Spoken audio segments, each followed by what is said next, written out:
Lectura del Quijote con motivo del Día Internacional del Libro. Primera parte del ingenioso hidalgo Don Quijote de la Mancha. Capítulo 41.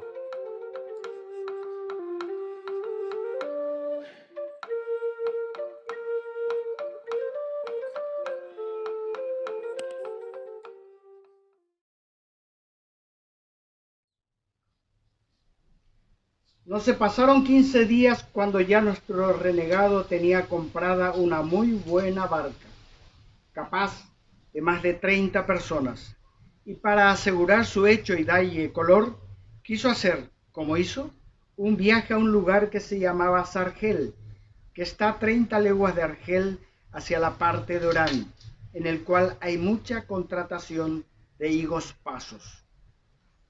2 o 3 veces hizo este viaje en compañía del tagarino que había dicho. Tagarinos llaman en Berbería a los moros de Aragón y a los de Granada mudéjares, y en el reino de Fez llaman a los mudéjares élebes, los cuales son la gente de quien aquel rey más se sirve en la guerra. Digo pues que cada vez que pasaba con su barca daba fondo en una caleta que estaba no 2 tiros de ballesta del jardín donde Zoraida esperaba. Y allí, muy de propósito, se ponía el renegado con los morillos que bogaban el remo, o ya a hacer la salá, o como por ensayarse de burlas a los que pensaba hacer de veras, y así se iba al jardín de Zoraida y le pedía fruta, y su padre se la daba sin conocerle, y aunque él quisiera hablar a Zoraida, como él después me dijo, y decille que él era el que por orden mía le había de llevar a tierra de cristianos, que estuviese contenta y segura, nunca le fue posible, porque las moras no se dejan de ver de ningún moro ni turco, si no es que su marido o su padre se lo manden. De cristianos cautivos se dejan tratar y comunicar, más aún de aquello que sería razonable, y a mí me hubiera pesado que él la hubiera hablado, que quizás la alborotara, viendo que su negocio andaba en boca de renegados. Pero Dios, que lo ordenaba de otra manera, no dio lugar al buen deseo que nuestro renegado tenía, el cual, viendo cuán seguramente iba y venía a Sargel, y que daba fondo cuándo y cómo y a dónde quería, y que el tagarino, su compañero, no tenía más voluntad de lo que la suya ordenaba, y que yo estaba ya rescatado, y que sólo faltaba buscar algunos cristianos que bogasen el remo, me dijo que mirase yo cuáles quería traer conmigo, fuera de los rescatados, y que los tuviese hablados para el primer viernes, donde tenía determinado que fuese nuestra partida. Viendo esto, hablé a 12 españoles, todos valientes hombres del remo, y de aquellos que más libremente podían salir de la ciudad, y no fue poco hallar tantos en aquella coyuntura, porque estaban 20 bajeles en corso, y se habían llevado toda la gente de remo, y estos no se hallaran, si no fuera que su amo se quedó aquel verano sin ir en corso a acabar una galeota que tenía en astillero, a los cuales no les dije otra cosa, sino que el primer viernes en la tarde se saliesen uno a uno disimuladamente y se fuesen la vuelta del jardín de Ají Morato, y que allí me aguardasen hasta que yo fuese. A cada uno di este aviso de por sí, con orden que, aunque allí viesen a otros cristianos, no les dijesen, sino que yo les había mandado esperar en aquel lugar. Hecha esta diligencia, me faltaba hacer otra cosa, que era la que más me convenía, y era la de avisar a Zoraida, en el punto que estaba en los negocios, para que estuviese apercibida y sobre aviso, que no se sobresaltase si de improviso la asaltásemos antes del tiempo que ella podía imaginar que la barca de cristianos podía volver. Y así determiné de ir al jardín y ver si podría hablarla.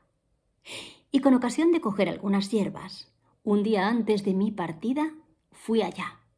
Y la primera persona con quien encontré fue con su padre.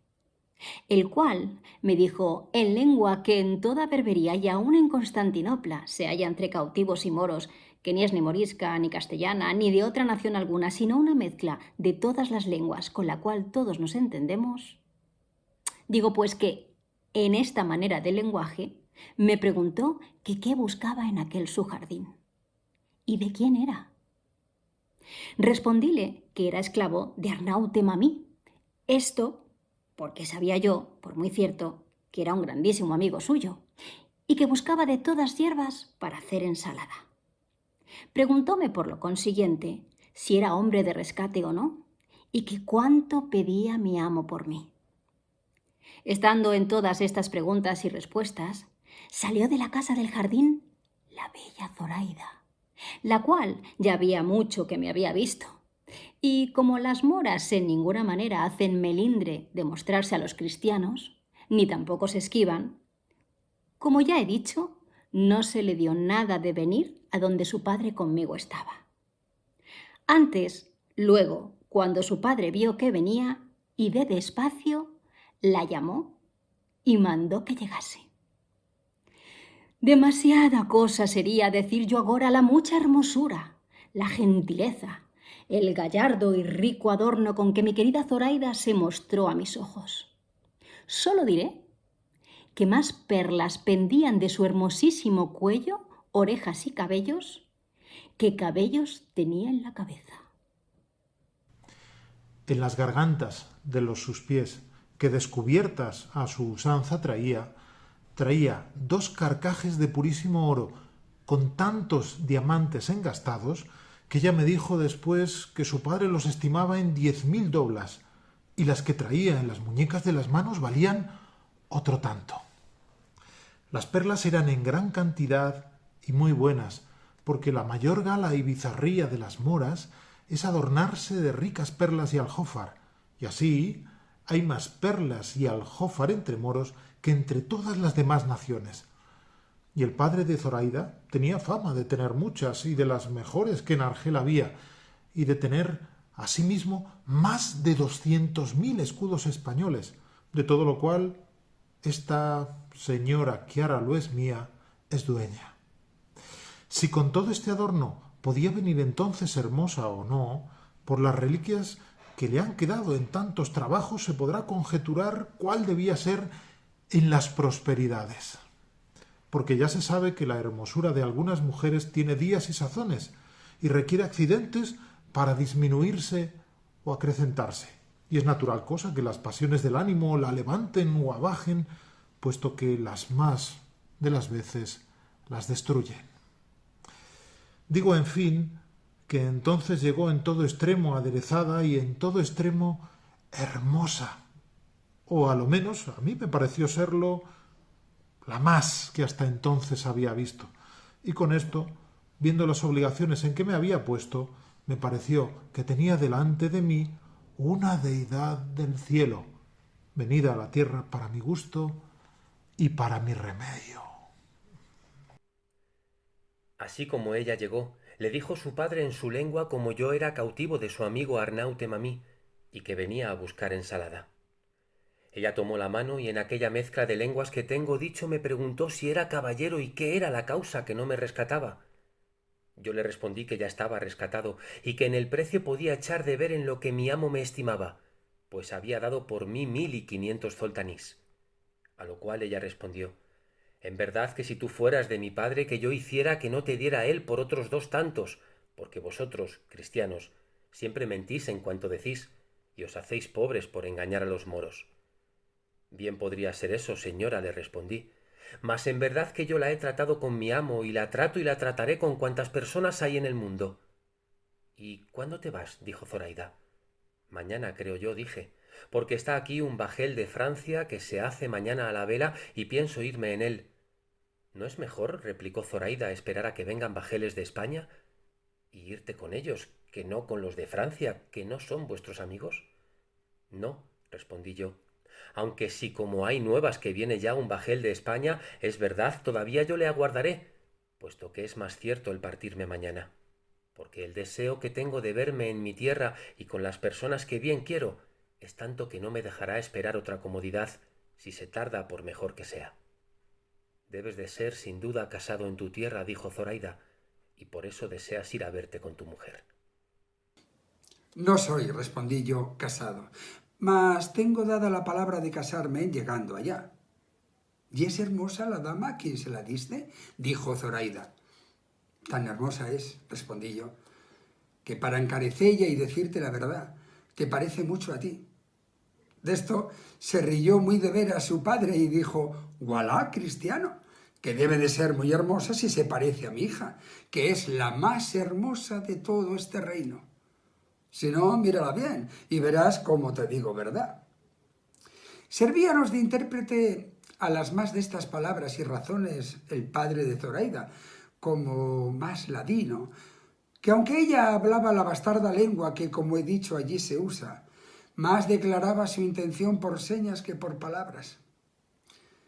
Estando en estas y otras razones, llegó un moro corriendo y dijo a grandes voces que por las bardas o paredes del jardín habían saltado 4 turcos y andaban cogiendo la fruta, aunque no estaba madura. Sobresaltóse el viejo y lo mismo hizo Zoraida, porque es común y casi natural el miedo que los moros a los turcos tienen, especialmente a los soldados, los cuales son tan insolentes y tienen tanto imperio sobre los moros que a ellos están sujetos, que los tratan peor que si fuesen esclavos suyos. Digo, pues, que dijo su padre a Zoraida: «Hija, retírate a la casa y enciérrate en tanto que yo voy a hablar a estos canes. Y tú, cristiano, busca tus hierbas y vete en buen hora, y llévete Alá con bien a tu tierra». Yo me incliné, y él se fue a buscar a los turcos, dejándome solo con Zoraida, que comenzó a dar muestra de irse donde su padre la había mandado. Pero apenas él se encubrió con los árboles del jardín, cuando ella, volviéndose a mí, llenos los ojos de lágrimas, me dijo: «Amexi, cristiano, amexi». ¿Qué quiere decir? ¿Baste, cristiano, baste? Yo le respondí: «Señora, sí, pero no en ninguna manera sin ti. El primero Jumá me aguarda, y no te sobresaltes cuando nos veas, que sin duda alguna iremos a tierra de cristianos». Yo le dije esto de manera que ella me entendió muy bien a todas las razones que entrambos pasamos. Y echándome un brazo al cuello, con desmayados pasos comenzó a caminar hacia la casa. Y quiso la suerte, que pudiera ser muy mala si el cielo no lo ordenara de otra manera, que yendo los dos de la manera y postura que os he contado, con un brazo al cuello, su padre, que ya volvía a decir a los turcos, nos vio de la suerte y manera que íbamos, y nosotros vimos que él nos había visto. Pero Zoraida, advertida y discreta, no quiso quitar el brazo de mi cuello. Antes se llegó más a mí y puso su cabeza sobre mi pecho, doblando un poco las rodillas, dando claras señales y muestras que se desmayaba. Y yo, asimismo, di a entender que la sostenía contra mi voluntad. Su padre llegó corriendo a donde estábamos y, viendo a su hija de aquella manera, le preguntó qué tenía. Pero como ella no le respondiese, dijo su padre: «Sin duda alguna que con el sobresalto de la entrada de esos canes ya ha desmayado». Y quitándola del mío, la arrimó a su pecho, y ella, dando un suspiro, y aún no enjuto los ojos de lágrimas, volvió a decir: «Amexi, cristiano, amexi». ¿Qué quiere decir? «Vete, cristiano, vete». Y el padre respondió: «No importa, hija, que el cristiano se vaya, que ningún mal te ha hecho, y los turcos ya son idos. No te sobresalte cosa alguna, pues ninguna hay que pueda darte pesadumbre, pues como ya te he dicho, los turcos, a mi ruego, se volvieron por donde entraron. Ellos, señor, la sobresaltaron, como has dicho», dije yo a su padre. «Mas, pues ella dice que yo me vaya, no la quiero dar pesadumbre. Quédate en paz, y con tu licencia volveré, si fuere menester, por hierba a este jardín, que según dice mi amo, en ninguno las hay mejores para ensalada que en él. Todas las que quisieres podrás volver», respondió Agui Morato. «Que mi hija no dice esto porque tú ni ninguno de los cristianos la enojaban, sino porque decir que los turcos se fuesen, dijo que tú te fueres, o porque ya era hora que buscases tus hierbas». Con esto me despedí al punto de entrambos, y ella, arrancándosele el alma, al parecer, se fue con su padre, y yo, con achaque de buscar las hierbas, rodeé muy bien y a mi placer todo el jardín. Miré bien las entradas y salidas, y la fortaleza de la casa, y la comodidad que se podía ofrecer para facilitar todo nuestro negocio. Hecho esto, me vine y di cuenta de cuanto había pasado al renegado y a mis compañeros, y ya no veía la hora de verme gozar sin sobresalto del bien que la hermosa y bella Zoraida la suerte me ofrecía. En fin, el tiempo se pasó, y se llegó el día y plazo de nosotros tan deseado, y siguiendo todos el orden y parecer que con discreta consideración y largo discurso muchas veces habíamos dado, tuvimos el buen suceso que deseábamos. Porque el viernes que se siguió al día que yo con Zoraida hablé en el jardín, nuestro renegado, al anochecer, dio fondo con la barca casi frontero de donde la hermosísima Zoraida estaba. Ya los cristianos, que habían de bogar el remo, estaban prevenidos y escondidos por diversas partes de todos aquellos alrededores. Todos estaban suspensos y alborozados, aguardándome, deseosos ya de embestir con el bajel que a los ojos tenían. Porque ellos no sabían el concierto del renegado, sino que pensaban que a fuerza de brazos habían de haber y ganar la libertad, quitando la vida a los moros que dentro de la barca estaban. Sucedió, pues, que así como yo me mostré y mis compañeros, todos los demás escondidos que nos vieron se vinieron llegando a nosotros. Esto era ya a tiempo que la ciudad estaba ya cerrada, y por toda aquella campaña ninguna persona aparecía. Como estuvimos juntos, dudamos si sería mejor ir primero por Zoraida o rendir primero a los moros vagarinos que bogaban el remo en la barca. Y estando en esta duda, llega a nosotros nuestro renegado, diciéndonos que en qué nos deteníamos, que ya era hora, y que todos sus moros estaban descuidados, y que los más de ellos durmiendo. Dijímosle en lo que reparábamos, y él que lo que más importaba era rendir primero el bajel, que se podía hacer con grandísima facilidad y sin peligro alguno, y que luego podíamos ir por Zoraida, pareciéndonos bien a todos lo que decía, y así, sin detenernos más, haciendo él la guía, bajamos al bajel, y saltando él dentro primero, metió una mano al alfanje y dijo en morisco: Ninguno de vosotros se mueva de aquí si no quiere que le cueste la vida. Ya a este tiempo habían entrado dentro casi todos los cristianos. Los moros, que eran de poco ánimo, viendo hablar de aquella manera a su arraez, quedáronse espantados, y sin ninguno de todos ellos echar mano a las armas, que pocas o casi ningunas tenían, se dejaron, sin hablar alguna palabra, maniatar de los cristianos, los cuales con mucha presteza lo hicieron, amenazando a los moros que si alzaban por alguna vía o manera la voz, que luego al punto los pasarían todos a cuchillo. Hecho ya esto, quedándose en guardia de ellos la mitad de los nuestros, los que quedábamos, haciéndonos asimismo el renegado la guía, fuimos al jardín de Alí Morato, y quiso la buena suerte que, llegando a abrir la puerta, se abrió con tanta facilidad como si cerrada no estuviera. Y así, con gran quietud y silencio, llegamos a la casa sin ser sentidos de nadie. Estaba la bellísima Zoraida aguardándonos a una ventana, y así como sintió gente, preguntó con voz baja si éramos nizarani, como si dijera o preguntara si éramos cristianos. Yo le respondí que sí, y que bajase. Cuando ella me conoció, no se detuvo un punto, porque sin responderme palabra, bajó en un instante, abrió la puerta y mostróse a todos tan hermosa y ricamente vestida que no lo acierto a encarecer. Luego que yo la vi, le tomé una mano y la comencé a besar, y el renegado hizo lo mismo, y mis dos camaradas, y los demás, que el caso no sabían, hicieron lo que vieron que nosotros hacíamos, que no parecía sino que le dábamos las gracias y la reconocíamos como señora, de nuestra libertad. El renegado le dijo en lengua morisca si estaba su padre en el jardín. Ella respondió que sí, y que dormía. «Pues será menester despertalle», replicó el renegado, «y llevárnosle con nosotros, y todo aquello que tiene de valor en este hermoso jardín». «No», dijo ella, «a mi padre no se ha de tocar en ningún modo, y en esta casa no hay otra cosa que lo que yo llevo, que es tanto que bien habrá para que todos quedéis ricos y contentos, y esperaros un poco, y lo veréis». Y diciendo esto, se volvió a entrar, diciendo que muy presto volvería, que nos estuviésemos quedos sin hacer ningún ruido.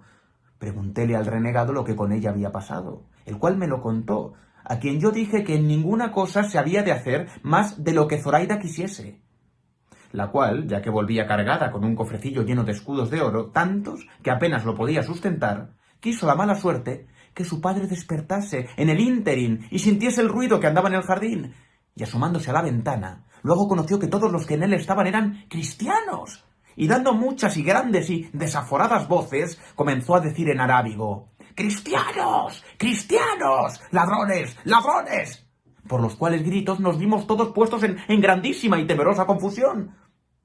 Pero el renegado, viendo el peligro en que estábamos y lo mucho que le importaba salir con aquella empresa antes de ser sentido, con grandísima presteza subió donde Agi Morato estaba, y juntamente con él fueron algunos de nosotros, que yo no osé desamparar a la Zoraida, que, como desmayada, se había dejado caer en mis brazos.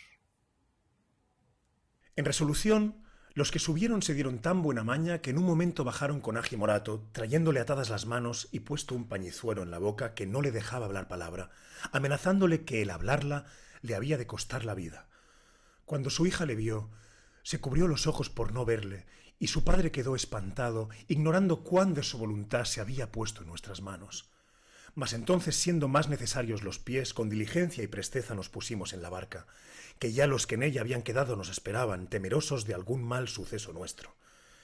Apenas serían 2 horas pasadas de la noche, cuando ya estábamos todos en la barca, en la cual se le quitó al padre de Zoraida la atadura de las manos y el paño de la boca. Pero tornóle a decir el renegado que no hablase palabra, que le quitarían la vida.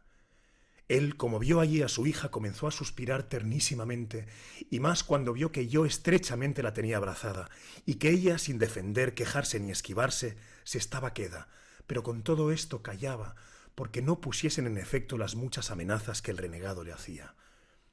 Viéndose pues Zoraida ya en la barca, y que queríamos dar los remos al agua, y viendo allí a su padre y a los demás moros que atados estaban, le dijo al renegado que me dijese, le hiciese merced de soltar a aquellos moros y de dar libertad a su padre, porque antes se arrojaría en la mar que ver delante de sus ojos y por causa suya llevar cautivo a un padre que tanto la había querido. El renegado me lo dijo, y yo respondí que era muy contento. Pero él respondió que no convenía, a causa que, si allí los dejaban, apellidarían luego la tierra y alborotarían la ciudad, y serían causa que saliesen a buscallos con algunas fragatas ligeras y les tomasen la tierra y la mar, de manera que no pudiésemos escaparnos, que lo que se podría hacer era darles libertad en llegando a la primera tierra de cristianos. En este parecer venimos todos, y Zoraida, a quien se le dio cuenta con las causas que nos movían a no hacer luego lo que quería, también se satisfizo, y luego, con regocijado silencio y alegre diligencia, cada uno de nuestros valientes remeros tomó su remo, y comenzamos, encomendándonos a Dios de todo corazón, a navegar la vuelta de las islas de Mallorca, que es la tierra de cristianos más cerca. Pero, a causa de soplar un poco el viento tramontana y estar la mar algo picada, no fue posible seguir la derrota de Mallorca, y fuenos forzoso dejarnos ir tierra a tierra a la vuelta de Orán, no sin mucha pesadumbre nuestra, por no ser descubiertos del lugar de Sargel, que en aquella costa cae 60 millas de Argel, y asimismo temíamos encontrar por aquel paraje alguna galeota de las que de ordinario vienen con mercancía de Tetuán, aunque cada uno por sí y todos juntos presumíamos de que si se encontraba galeota de mercancía, como no fuese de las que andan en corso, que no sólo no nos perderíamos, mas que tomaríamos bajel donde con más seguridad pudiésemos acabar nuestro viaje.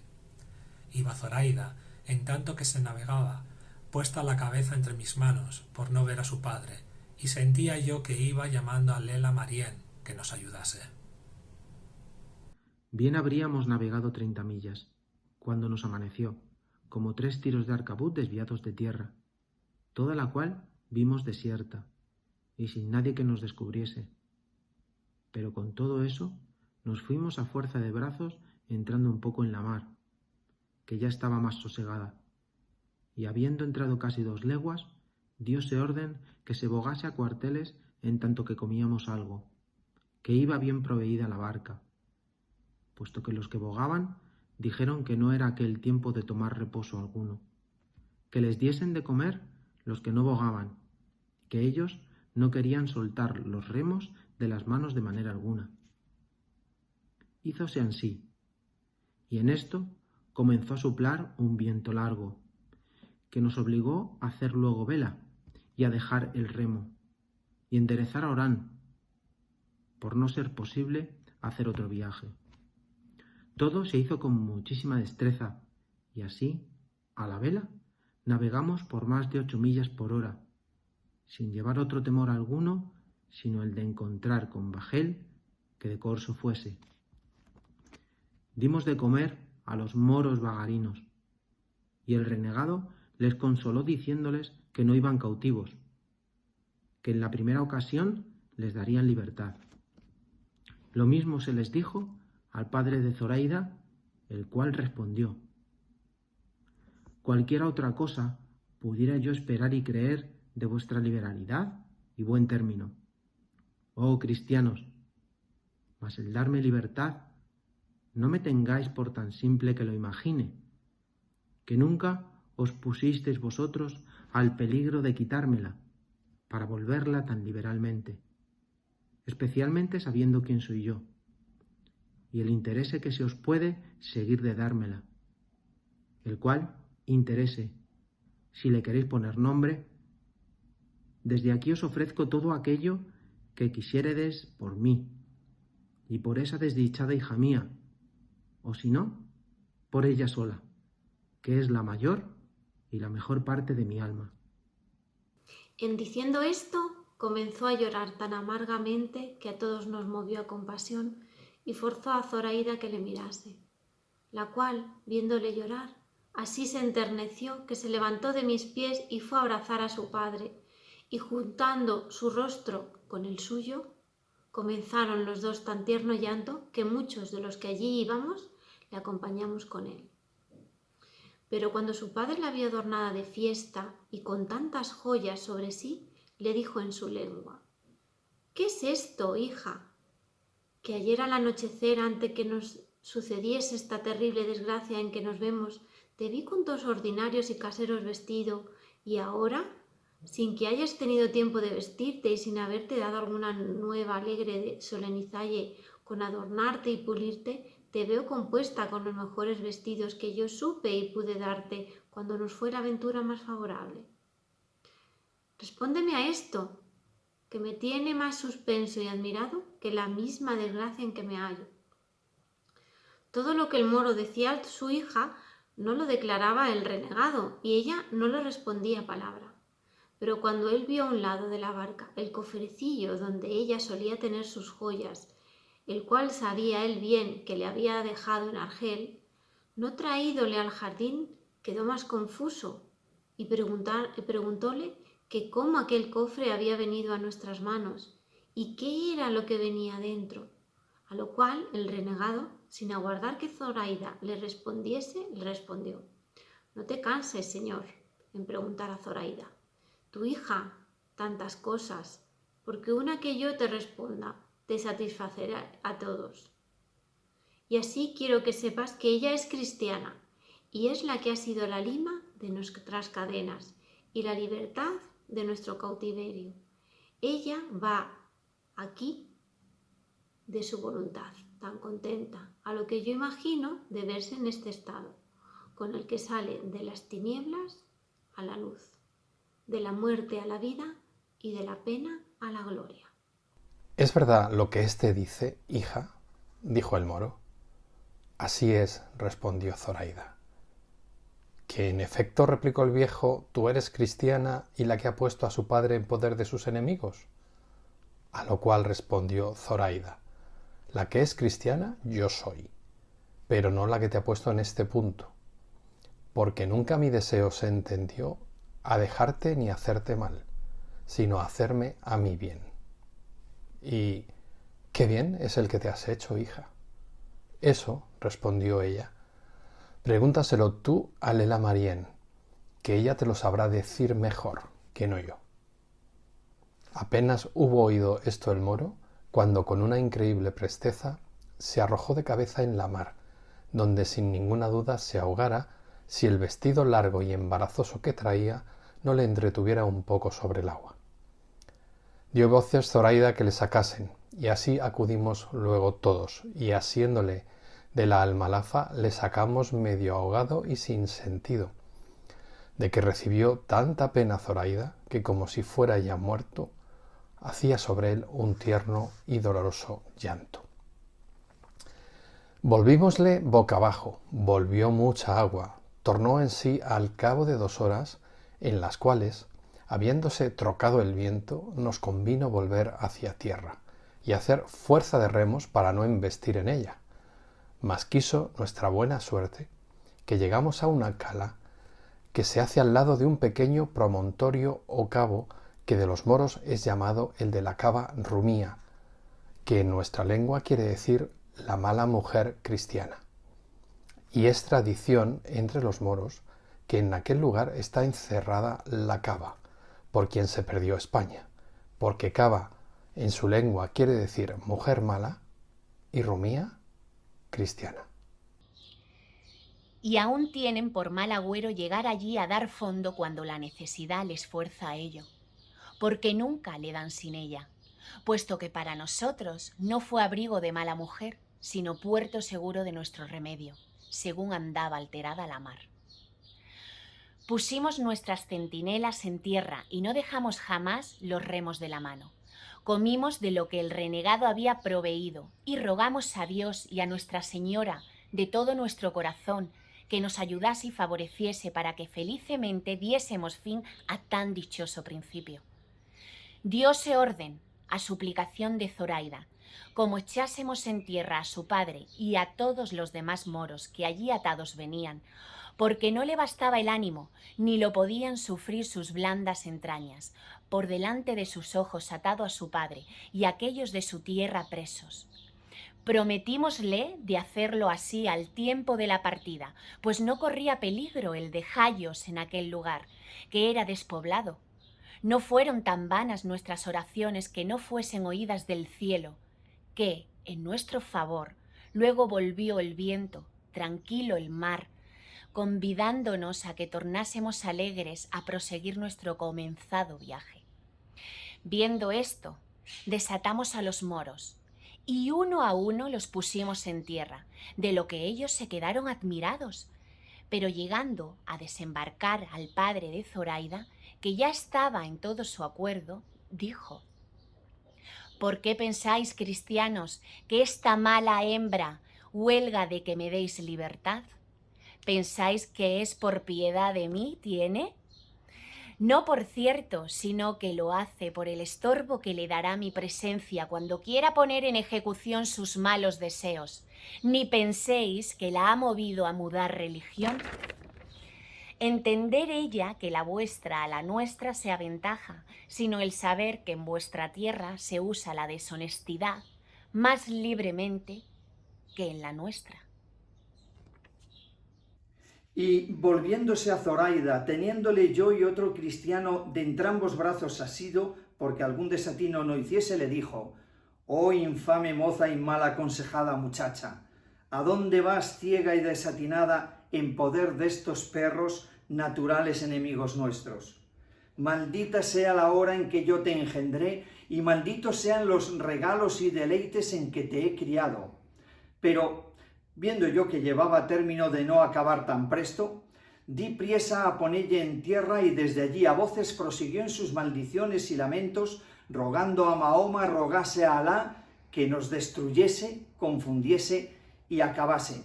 Y cuando, por habernos hecho a la vela, no pudimos oír sus palabras, vimos sus obras, que eran arrancarse las barbas, mesarse los cabellos y arrastrarse por el suelo. mas una vez esforzó la voz de tal manera que pudimos entender que decía: «Vuelve, amada hija, vuelve a tierra, que todo te lo perdono.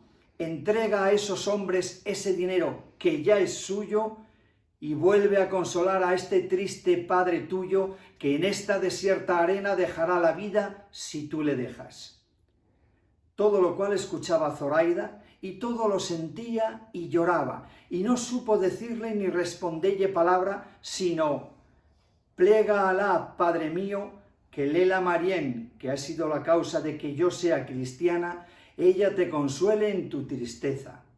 Alá sabe bien que no pude hacer otra cosa de la que he hecho, y que estos cristianos no deben nada a mi voluntad, pues aunque quisiera no venir con ellos y quedarme en mi casa, me fuera imposible, según la priesa que me daba mi alma, a poner por obra esta, que a mí me parece tan buena como tú, Padre amado, la juzgas por mala». Esto dijo a tiempo que ni su padre la oía, ni nosotros ya le veíamos. Y así, consolando yo a Zoraida, atendimos todos a nuestro viaje, el cual nos facilitaba el propio viento, de tal manera que bien tuvimos, por cierto, de vernos otro día el amanecer en las riberas de España. Mas como pocas veces, o nunca viene el bien puro y sencillo sin ser acompañado, o seguido de algún mal que le turbe o sobresalte, quiso nuestra aventura, o quizás la maldición que el moro a su hija le había echado, que siempre se han de temer de cualquier padre que sea. Quiso, digo, que estando ya engolfados y siendo ya casi pasadas las 3 horas de la noche, yendo con la vela tendida de alto bajo, frenillados los remos, porque el próspero viento nos quitaba del trabajo de haberlos menester, con la luz de la luna que claramente resplandecía, vimos cerca de nosotros un vejel redondo, que con todas las velas tendidas, llevando un poco a orza el timón, delante de nosotros atravesaba. Y esto está tan cerca que nos fue forzoso amainar por no embestirle. Y ellos, asimismo, hicieron fuerza de timón para darnos lugar que pasásemos. Habíanse puesto a bordo del vejel a preguntarnos quién éramos y dónde navegábamos y de dónde veníamos. Pero por preguntarnos esto en lengua francesa, dijo nuestro renegado: «Ninguno responda, porque estos, sin duda, son cosarios franceses que hacen a toda ropa».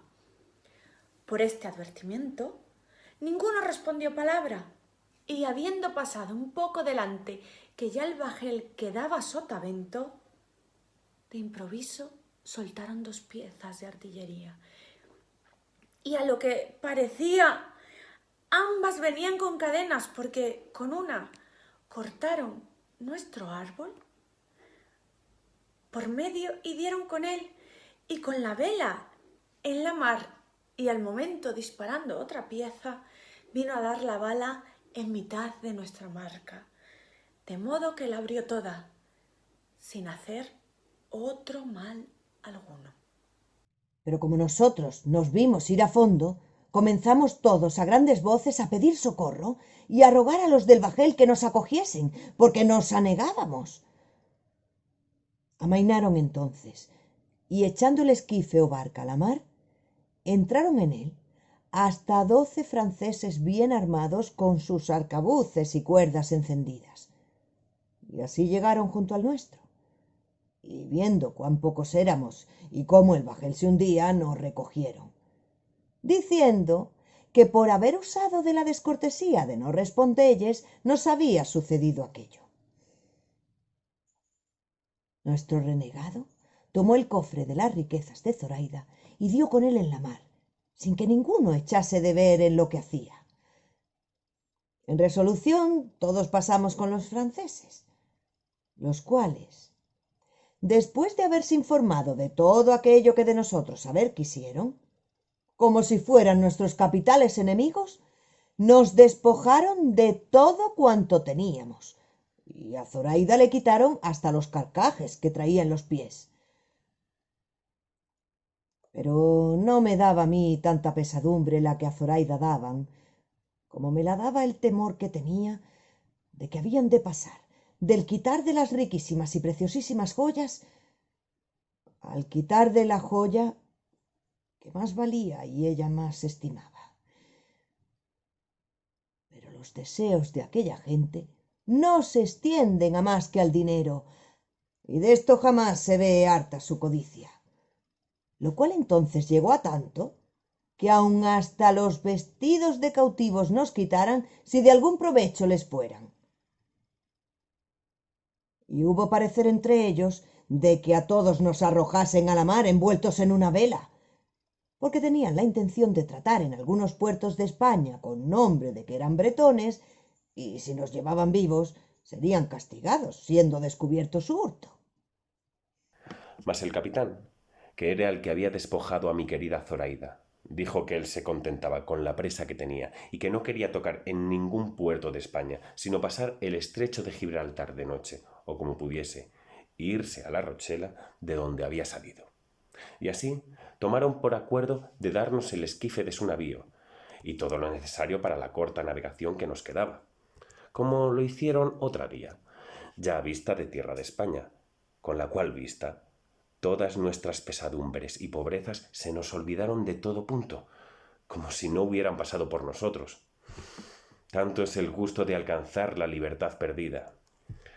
Cerca de mediodía podría ser cuando nos echaron en la barca dándonos 2 barriles de agua y algún bizcocho, y el capitán, movido no sé de qué misericordia, al embarcarse la hermosísima Zoraida, le dio hasta 40 escudos de oro y no consintió que le quitasen sus soldados estos mesmos vestidos que ahora tiene puestos.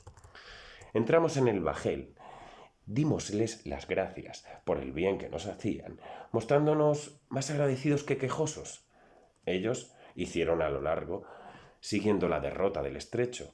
Nosotros, sin mirar a otro norte que a la tierra que se nos mostraba delante, nos dimos tanta priesa a bogar que al poner del sol estábamos tan cerca que bien pudiéramos, a nuestro parecer, llegar antes que fuera muy noche. Pero, por no parecer en aquella noche la luna y el cielo mostrarse oscuro, y por ignorar el pasaje en que estábamos, no nos pareció cosa segura embestir en tierra, como a muchos de nosotros les parecía, diciendo que diésemos en ella, aunque fuese en unas peñas y lejos de poblado, porque así aseguraríamos el temor que de razón se debía tener que por allí anduviesen bajeles de corsarios de Tetuán, los cuales anochecen en Berbería y amanecen en las costas de España, y hacen de ordinario presa y se vuelven a dormir a sus casas. Pero, de los contrarios pareceres, el que se tomó fue que nos llegásemos poco a poco, y que si el sosiego del mar lo concediese, desembarcásemos donde pudiésemos. Hízose así, y poco antes de la medianoche sería cuando llegamos al pie de una disformísima y alta montaña, no tan junto al mar que no concediese un poco de espacio para poder desembarcar cómodamente. Embestimos en la arena, salimos a tierra, besamos el suelo y, con lágrimas de muy alegrísimo contento, dimos todos gracias a Dios, Señor nuestro, por el bien tan incomparable que nos había hecho. Sacamos de la barca los bastimentos que tenía, tirámosla en tierra y subímonos un grandísimo trecho en la montaña, porque aún allí estábamos y aún no podíamos asegurar el pecho, ni acabábamos de creer que era tierra de cristianos la que ya nos sostenía. Amaneció más tarde, a mi parecer, de lo que quisiéramos. Acabamos de subir toda la montaña, por ver si desde allí algún poblado se descubría, o algunas cabañas de pastores. Pero, aunque más tendimos la vista, ni poblado, ni persona, ni senda, ni camino descubrimos. Con todo esto, determinamos de entrarnos la tierra dentro, pues no podría ser menos sino que presto descubriésemos quien nos diese noticia de ella. Pero lo que a mí más me fatigaba era el ver el ir a pie a Zoraida por aquellas asperezas que, puesto que alguna vez la puse sobre mis hombros, más le cansaba a ella mi cansancio que la reposaba su reposo, y así nunca más quiso que yo aquel trabajo tomase. Y con mucha paciencia y muestras de alegría, llevándola yo siempre de la mano, poco menos de un cuarto de legua debíamos de haber andado cuando llegó a nuestros oídos el son de una pequeña esquila, señal clara que por allí cerca había ganado. Y mirando todos con atención si alguno se parecía, vimos al pie de un alcornoque un pastor mozo, que con grande reposo y descuido estaba labrando un palo con un cuchillo. Dimos voces, y él, alzando la cabeza, se puso ligeramente en pie. Y a lo que después supimos, los primeros que a la vista se le ofrecieron fueron el renegado y Zoraida. Y como él los vio en hábito de moros, pensó que todos los de la berbería estaban sobre él, y metiéndose con extraña ligereza por el bosque adelante, comenzó a dar los mayores gritos del mundo diciendo: ¡Moros! ¡Moros hay en la tierra! ¡Moros, moros! ¡Arma, arma! Con estas voces quedamos todos confusos, y no sabíamos qué hacernos. Pero, considerando que las voces del pastor habían de alborotar la tierra, y que la caballería de la costa había de venir luego a ver lo que era, acordamos que el renegado se desnudase las ropas del turco y se vistiese un gilecuelco o casaca de cautivo, que uno de nosotros le dio luego, aunque se quedó en camisa. Y así, encomendándonos a Dios, fuimos por el mismo camino que vimos que el pastor llevaba, esperando siempre cuándo había de dar sobre nosotros la caballería de la costa. Y no nos engañó nuestro pensamiento, porque aún no habrían pasado 2 horas cuando, habiendo ya salido de aquellas malezas a un llano, descubrimos hasta 50 caballeros, que con gran ligereza, corriendo a media rienda, a nosotros se venían, y así como los vimos, nos estuvimos quedos, aguardándolos. Pero como ellos llegaron y vieron en lugar de los moros que buscaban tanto pobre cristiano, quedaron confusos, y uno de ellos nos preguntó si éramos nosotros acaso la ocasión, porque un pastor había apellidado al arma. Sí, dije yo, y queriendo comenzar a decirle mi suceso y dónde veníamos y quién éramos, uno de los cristianos que con nosotros venían conoció al jinete que nos había hecho la pregunta, y dijo sin dejarme a mí decir más palabra: «Gracias sean a Dios, señores, que a tan buena parte nos ha conducido, porque, si yo no me engaño, la tierra que pisamos es la de Vélez Málaga. Si ya los años de mi cautiverio no me han quitado de la memoria el acordarme que vos, señor, que nos preguntáis quién somos, sois Pedro de Bustamante, tío mío». Apenas hubo dicho esto el cristiano cautivo, cuando el jinete se arrojó del caballo y vino a abrazar al mozo diciéndole: «Sobrino de mi alma y de mi vida, ya te conozco y ya te he llorado por muerto, yo y mi hermana, tu madre, y todos los tuyos que aún viven, y Dios ha sido servido de darles vida para que gocen el placer de verte. Ya sabíamos que estabas en Argel, y por las señales y muestras de tus vestidos y la de todos los de esta compañía, comprendo que habéis tenido milagrosa libertad». «Así es», respondió el mozo, «y tiempo nos quedará para contároslo todo». Luego que los jinetes entendieron que éramos cristianos cautivos, se apearon de sus caballos y cada uno nos convidaba con el suyo para llevarnos a la ciudad de Vélez Málaga, que legua y media de allí estaba. Algunos de ellos volvieron a llevar la barca a la ciudad, diciéndoles dónde la habíamos dejado. Otros nos subieron a las ancas, y Zoraida fue en las del caballo del tío del cristiano. Salíonos a recibir todo el pueblo, que ya de algunos se había adelantado, sabían la nueva de nuestra venida.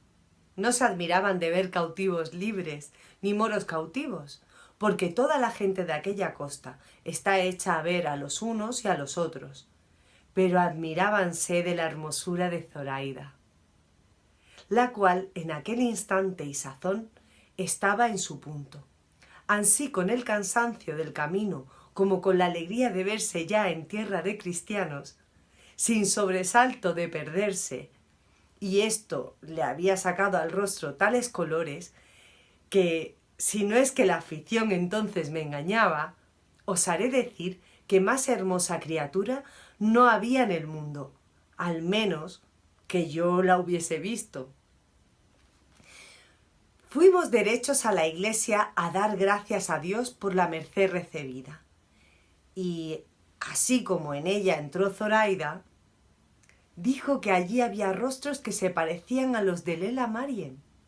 Dijímosle que eran imágenes suyas, y como mejor se pudo le dio el renegado a entender lo que significaban, para que ella las adorase como si verdaderamente fueran cada una de ellas la misma Lela Marien que la había hablado.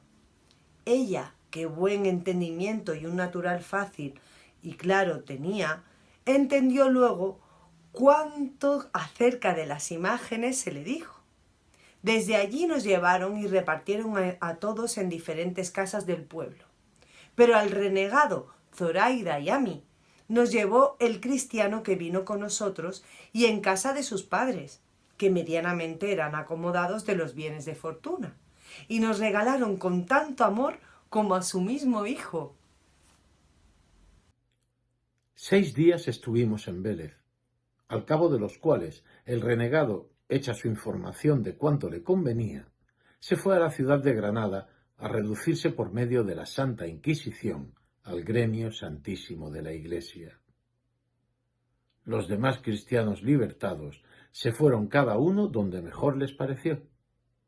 Solo quedamos Zoraida y yo, con solo los escudos que la cortesía del francés le dio a Zoraida, de los cuales compré este animal en que ella viene, y sirviéndola yo hasta agora de padre y escudero y no de esposo, vamos con intención de ver si mi padre es vivo o si alguno de mis hermanos ha tenido más próspera aventura que la mía, puesto que, por haberme hecho el cielo compañero de Zoraida, me parece que ninguna otra suerte me pudiera venir, por buena que fuera, que más la estimara.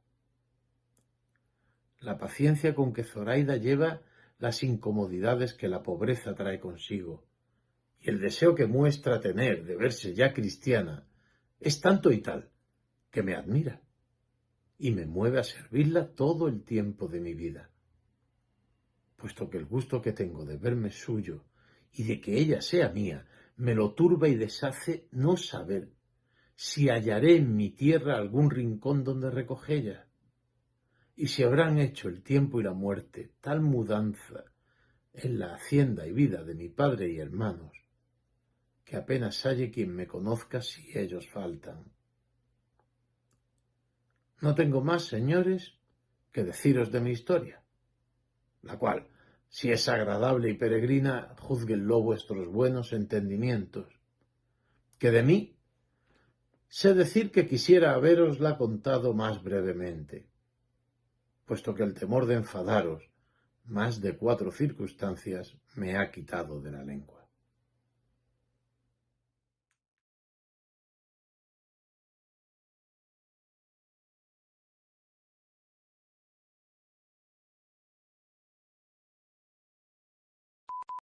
Que es lo más hermoso. Madre que me parió. Ver si podía hablarla. No. Ay, uy, perdón. Senta. Claja, claja. ¡Jo!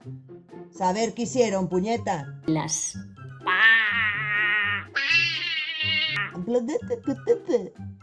Tú eres Cristi. Y así tomaron por acuerdo. Que un asta. Es que no veo un pijo. Es que no lo veo. Por eso se traba. Te puedes acercar más si quieres.